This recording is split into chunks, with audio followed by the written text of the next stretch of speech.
Jésus-Christ le même hier, aujourd'hui, éternellement. On l'appelle Emmanuel parce qu'il est avec nous partout.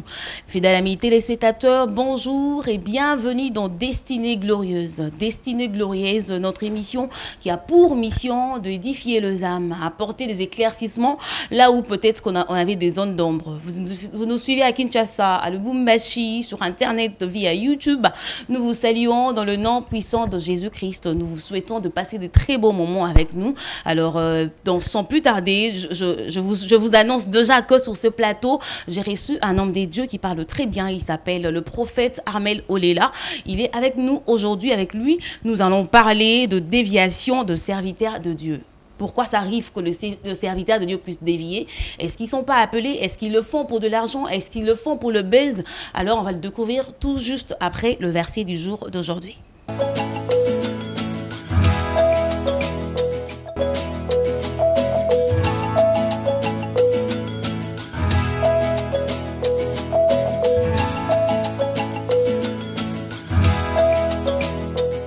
Une fois de plus, bienvenue dans Destinée Glorieuse. Et puis, je vous assure déjà de prendre de carnet, de stylo pour noter ce que l'homme de Dieu va nous dire aujourd'hui. Mais c'était après le verset du jour d'aujourd'hui. Je dis bonjour, prophète Armel Olela.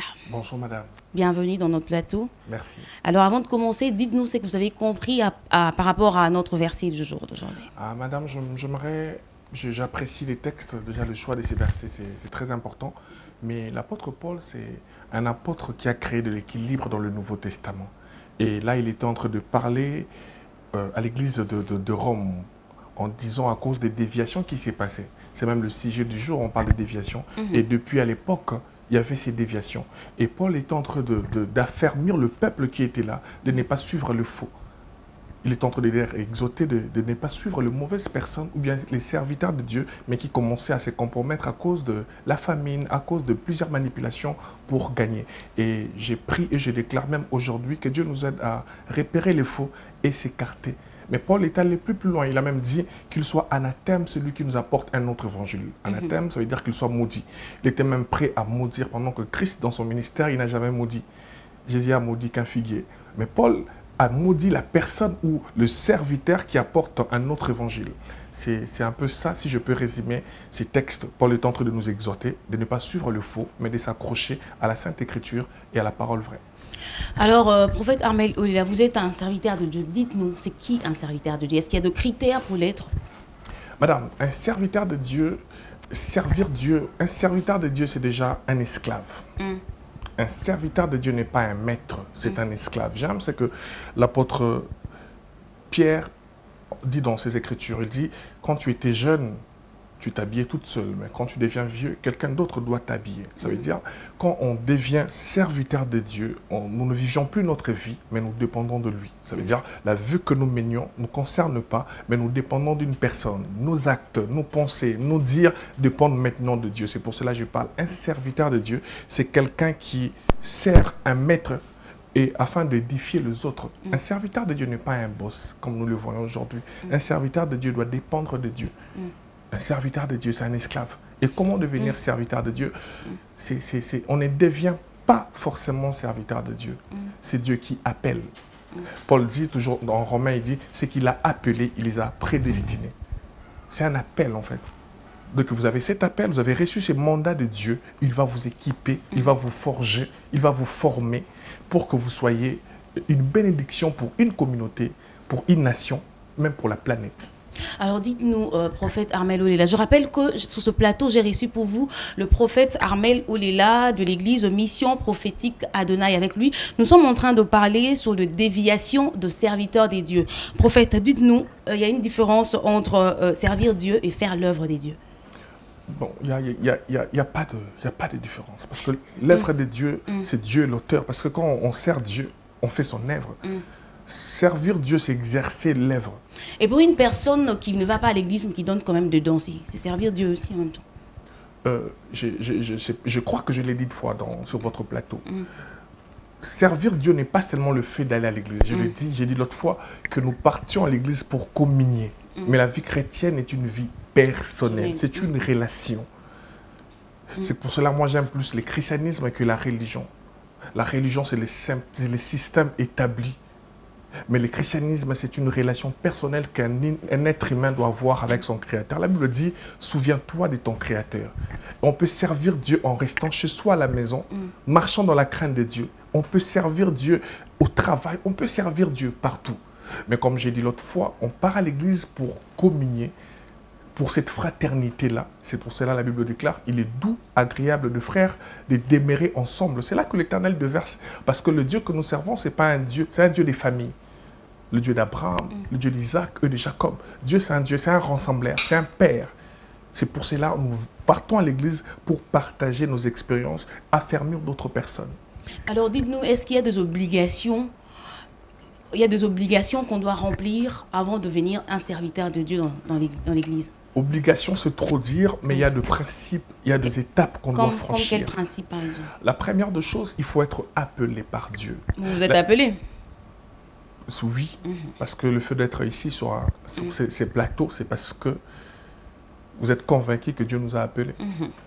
Et comment c'était arrivé que Dieu puisse vous appeler? Bon, j'aime pas trop parler de mon témoignage parce que c'est très long, mais j'aimerais juste dire que si je me retrouve ici, c'est parce que le Seigneur m'a appelé. Mais au-delà de l'appel, il faut les brisements, il faut la croissance, il faut l'encadrement, il faut la maturité. Aujourd'hui, nous avons une crise, il y a de prématurés spirituels. Quelqu'un qui commence à 12 h le soir, c'est un prophète. Il n'a même pas d'histoire.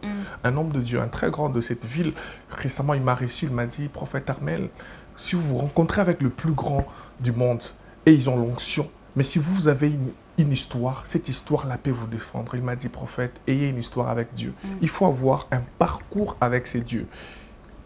Je ne sais pas si quelqu'un me comprend. Allez-y, il faut avoir un parcours. Il faut, au-delà de l'appel, le Seigneur, quand il vous appelle... Un parcours, c'est-à-dire qu'il faut d'abord souffrir entre-temps... Non, quand le Seigneur vous appelle, vous devez être encadré. Quand il a appelé Paul sur le chemin j'ai oublié le nom. Dieu a orienté Paul pour qu'il soit affermi. Quand Dieu t'appelle, il doit te soumettre à une autorité pour que vous puissiez grandir. Aujourd'hui, vous allez voir quelqu'un, vous pouvez recevoir l'appel, mais cela ne fait pas de vous le go de commencer. Plusieurs reçoivent l'appel. Il faut toujours chercher un père spirituel pour vous orienter. C'est très important. Il faut passer par quelqu'un. Tu ne seras jamais un bon père si tu n'as jamais été un bon fils. Pour que je sois aujourd'hui pasteur, j'ai passé dans plusieurs départements. J'ai été protocole, j'ai été à l'aumônerie. Et j'ai grandi. C'est là votre parcours aussi. Oui, ça m'aide à équilibrer les choses. Mais si vous êtes un self-man, un autodidacte, vous commencez directement, vous aurez quand même beaucoup de difficultés. Il faut passer au pied des autres pour être aiguisé. Prophète Armel Olela, dites-nous, regardez-moi cette caméra, dites au peuple de Dieu, qu'est-ce que vous pensez en tant qu'homme des dieux, un homme des dieux face à la politique? Maman, c'est très important. C'est un dossier que moi j'apprécie. Parce que si vous ne vous intéressez pas à la politique va... Nous sommes obligés à parler politique parce que cette nation nous appartient. Obligés en tant que pasteur? En tant qu'enfant de Dieu, parce que la politique n'a pas commencé aujourd'hui, maman. La politique a commencé depuis les temps immémoriaux. Vous allez voir Joseph qui était attaché à côté du roi, mais il était chrétien. Mais vous allez voir Daniel, il a travaillé avec plusieurs rois.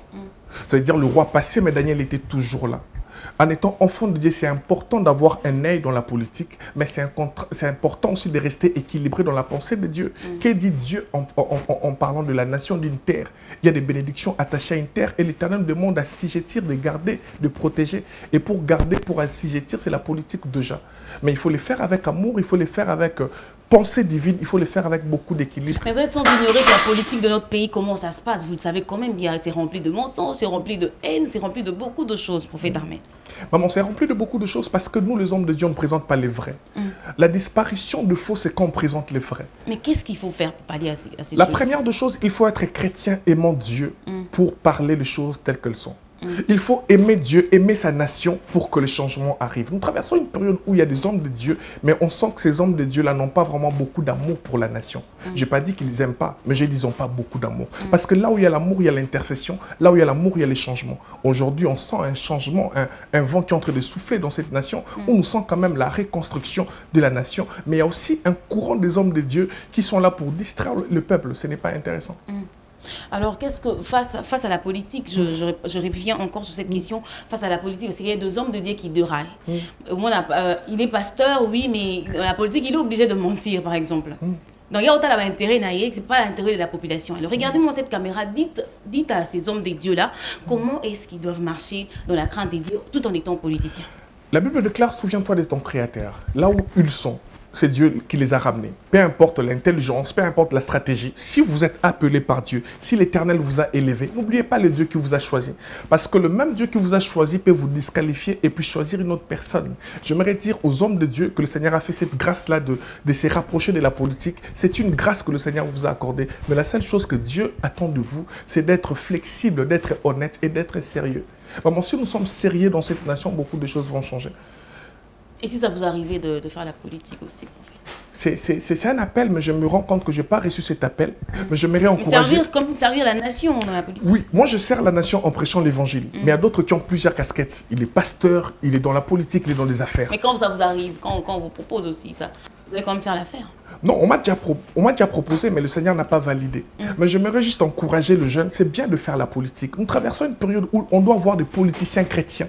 Nous traversons une période où on doit voir des décideurs chrétiens. C'est très important. Mais j'aimerais dire à cette classe-là, nous devons influencer premièrement par notre nature. Si nous sommes réellement enfants de Dieu, notre manière de gérer va nous distinguer. Comment un chrétien peut mal gérer plus qu'un païen? Ça n'a pas de sens. Quand Joseph est venu, on a senti une particularité parce que l'Esprit du Seigneur était sur lui. Mais c'est que nous déplorons parce qu'il y a des hommes chrétiens dans la politique, mon sang, il n'y a pas trop de changements. Mais aujourd'hui, je crois et je sens que le président actuel, excusez-moi, je ne parle pas trop des hommes de la politique, mais on peut lire le doigt de Dieu derrière le président actuel. Il n'est pas tellement pasteur, mais c'est un enfant de Dieu. Mais vous sentez quand même, aujourd'hui, la relation entre Israël et la RDC a été restaurée. Il ne faut pas faut pas oublier que Israël, c'est Dieu. Dieu dit à Abraham, je bénirai ceux qui te béniront, je maudirai ceux qui te maudiront. Et quand tu maudis Israël, tu maudis Abraham, automatiquement, tu as une malédiction. Mais aujourd'hui, par le président actuel, cette relation-là s'est restaurée. C'est quelque chose de très important. Mais on a eu des hommes de Dieu dans la politique, mais je n'ai pas vu ces genres d'idées. C'est pour cela que nous encourageons aux chrétiens, nous encourageons les chrétiens de faire la politique, mais nous encourageons aussi les chrétiens de rester enfants de Dieu. Si vous êtes enfant de Dieu, votre agissement, votre manière de faire, Dieu va vous distinguer des autres. Il dit dans sa parole, il y aura une différence entre ceux qui me servent et ceux qui ne me servent pas. Mais aujourd'hui, on ne sait même pas distinguer le pasteur qui est dans la politique et le païen qui est dans la politique. J'ai pris et je déclare, il y a une saison où Dieu va susciter de jeunes remplis du Saint-Esprit qui vont se distinguer. Et je le sens que le Congo a un nouveau départ. Alors, prophète Armel Olela, le thème que nous sommes en train d'aborder aujourd'hui, nous sommes en train de parler de déviation des hommes des dieux. Comment ça arrive que les hommes des dieux puissent dévier? Maman, quand on parle de déviation... C'est dû à quoi? Quand on parle déjà de déviation, déviation en termes, dans la spiritualité, quand on parle de déviation, c'est faire tout ce que Dieu n'a pas dit. Même quand vous ouvrez votre bouche pour dire ce que Dieu n'a pas dit, c'est une déviation. En étant homme des dieux. Oui, en étant homme de Dieu. Quand vous prêchez mal l'évangile, quand vous comprenez mal les textes bibliques, c'est déjà une déviation. Quand on parle de déviation, on ne parle pas seulement de déviation qu'on voit sur les réseaux sociaux. Non, on parle de déviation quand même l'écriture est mal déchiffrée. Parce qu'il y a des textes bibliques que les gens ont détruits. Il y a des textes bibliques que les gens se sont servis pour détruire des familles. Je suis arrivé dans une famille où un homme de Dieu est venu, il a prêché sur Osée, où Dieu avait dit à Osée de prendre une prostituée. Et puis un homme de Dieu a pris ces textes-là. Il a pris ces textes-là pour encourager un peu sa légèreté. Quand on parle de déviation, moi j'aimerais juste rester d'abord ecclésiastique. Il y a des déviations même par rapport à la manière de prêcher les offrandes, prêcher la bénédiction. Aujourd'hui on prêche que la bénédiction, on ne prêche pas les travails. Vous allez voir un pasteur en train de dire que non, vous serez béni. Oui, vous serez béni, mais il faut travailler. Parce que quand Dieu te demande, quand Dieu te dit attends, il veut juste te dire, fais quelque chose en attendant. Ah bon? Quand Dieu te dit, attends, il veut te dire, fais quelque chose en attendant. Un jour, Dieu dit à Abraham, je te bénirai. Mais Dieu n'a pas demandé à Abraham de travailler. Mais c'est quand Abraham a travaillé que la bénédiction a coulé. Mais aujourd'hui, on encourage les gens d'aller en Europe, on encourage les gens de réussir, mais on ne leur montre pas les chemins pour réussir. Vous avez changé de marque de prédication, prophète. Comment ça? Cette fois-ci, il y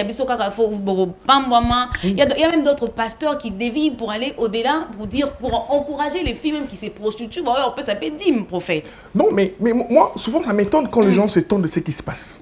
La chose qui m'étonne quand les gens... Mais oui, on a prophète, papa, tout le monde mais vous savez quand même voir l'avenir. Maman, biloko mususu ko moniango, okomisi nzambe. Parce que ça te rapproche du temps de la fin. Il dit au dernier temps, Matthieu 24, il y aura des faux prophètes, il y aura ceci, il y aura cela. Tandis qu'on doit déjà fermer nos dans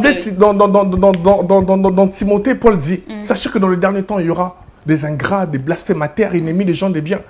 Si vous constatez ces choses, un enfant de Dieu doit s'examiner, que Jésus revienne bientôt, c'est pour cela qu'il y a des déviations. Comment aujourd'hui vous allez voir un homme de Dieu passer à la télé, passer sur YouTube, en train de parler des bêtises, des répondre même aux autres, des termes inappropriés, mais à la télé.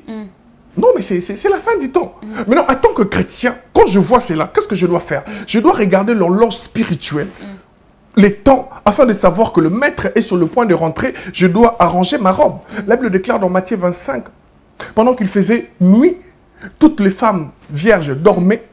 Et c'est là que le pou est venu. Mais avant que le pou n'arrive, il y avait l'ami de l'époux qui est en train de crier. Voici l'époux. Nous traversons une période où on doit crier que Christ arrive. Quand vous voyez ces déviations dans le monde, ce n'est pas seulement ici. Regardez l'église catholique. Il y a les papes qui ont validé des choses pas très nettes.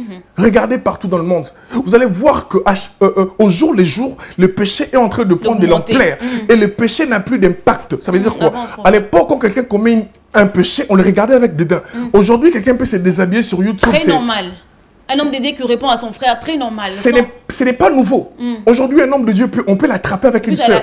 Ça n'étonne pas, ça n'impressionne pas.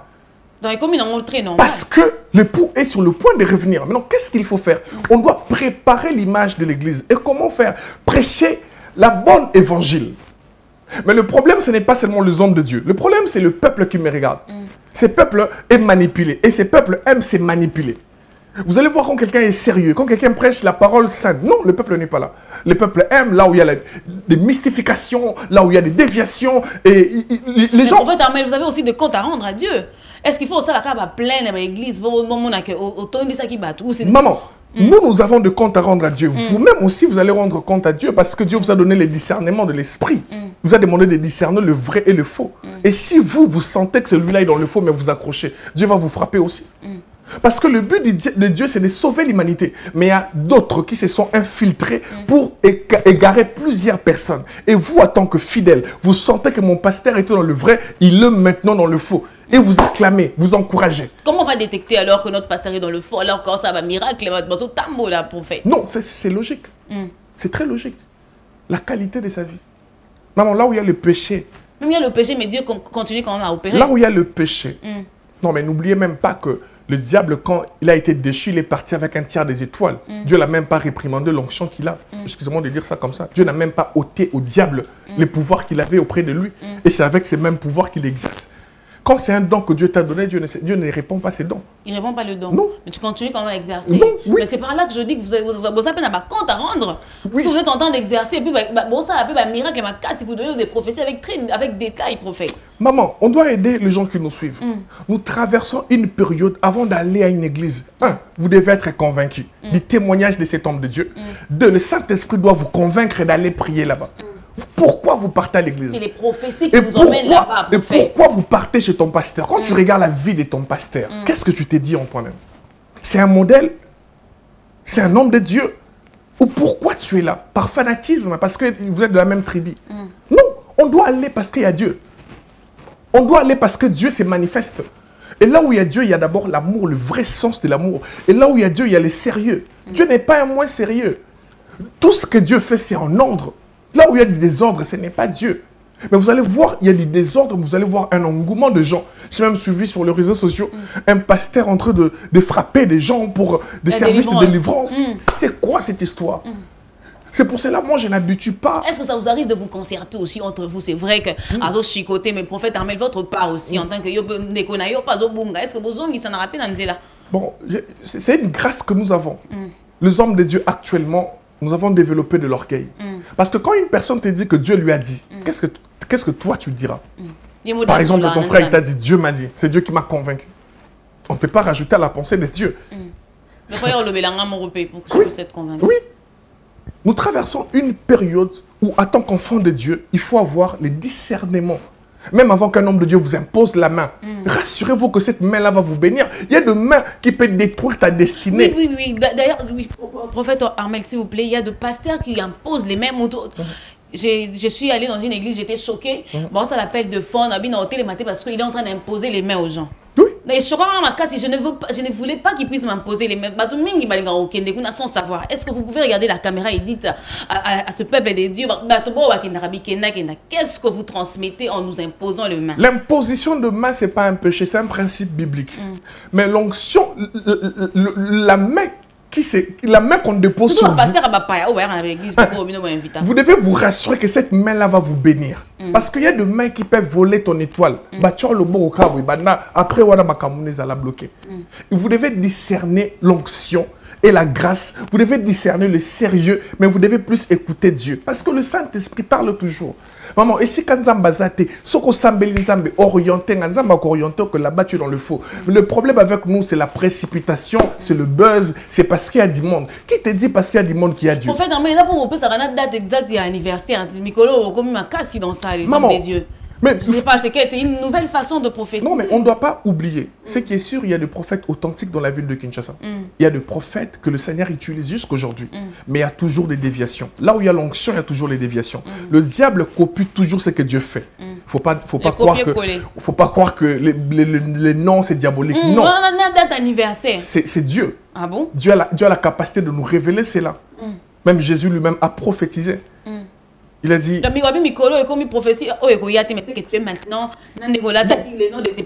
n'est pas un péché. Mais ces choses-là nous servent à quoi? C'est ça même aussi. Le problème, ça doit servir à l'édification. Si ça ne sert à rien, c'est un peu important d'en parler. Mais si ça sert à quelque chose, on doit les faire. Mais n'oublions pas, le diable a triché pour infiltrer aussi les faux qui amènent le même chose. Quand Moïse a jeté les bâtons se transformaient en serpents. Pharaon, le magicien de Pharaon, on fait la même chose. Juste pour faire voir que l'onction que Moïse avait, Pharaon pouvait le faire aussi. Mais la particularité est que les bâtons de Moïse avaient englouti d'autres bâtons. Maman, ce n'était pas les serpents. C'était les bâtons qui ont englouti d'autres bâtons. Ça veut dire que ce qui est de Dieu va triompher toujours de ce qui est du monde. Mais il faut poser des bonnes questions avant d'aller quelque part. Mais parlons des déviations de l'Église aujourd'hui. Quand nous voyons cette déviation, il y a deux choses. Premièrement, c'est quand quelqu'un n'a plus d'onction. Parce que quand l'onction de Dieu, avec la charge de l'Église, te poussera à rester concentré. Maman, gérer une église, ce n'est pas facile. Vous pouvez vous asseoir comme ça, on vous appelle, tel est malade. Il faut prier, il faut faire ceci.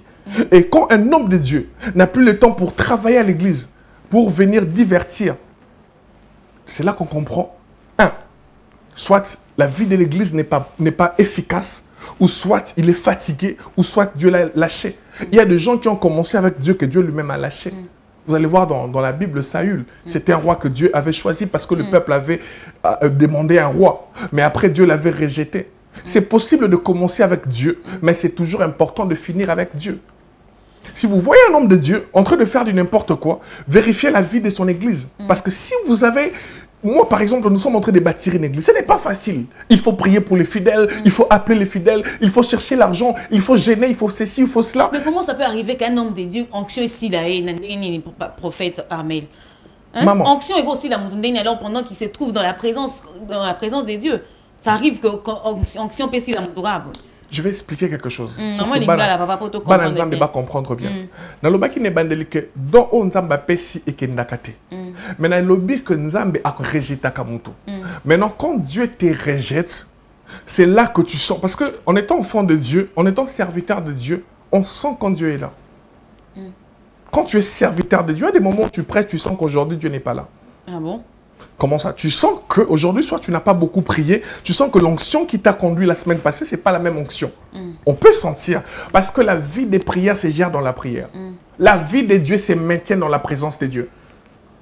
Il ne faut jamais oublier, si tu ne pries pas, tu auras les résultats.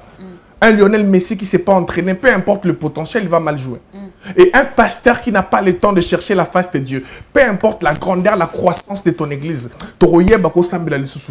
et un homme de Dieu, quand il devient négligent, il n'a plus le temps pour Dieu, c'est automatiquement qu'il puisse baisser. Et quand il baisse, et les fidèles vont l'aider, ils vont partir. Et quand les fidèles partent, et vous allez voir les hommes de Dieu en train de vouloir critiquer, insulter, parler du mal des autres. Parce que si vous êtes concentré en regardant Dieu, vous aurez du mal à parler des gens. Quelqu'un qui est fixé vers Dieu, il aura du mal à passer son temps en regardant les gens. Mais quand tu es fixé vers les autres, tu auras du mal à parler de Dieu. Tu vas commencer à critiquer. Nous traversons une période où notre nation, on doit chercher la face de Dieu pour que la nation avance. Nous traversons une période où l'Église doit accompagner le chef de l'État parce que cet homme a une vision qui collabore avec l'Église. Cet homme a une vision pour que le pays soit, comment dirais-je, pour que le développement de la nation arrive, pour que l'émergence arrive. Mais on doit l'accompagner. Et comment l'accompagner? Premièrement, par la prière. Vous n'êtes pas obligé de connaître les chefs de l'État. Mais c'est possible de prier pour lui-même dans votre chambre. Vous n'êtes pas obligé de vous afficher. Mais c'est possible de prier pour la nation. Vous allez voir aujourd'hui, tout le monde veut gagner la confiance. Non.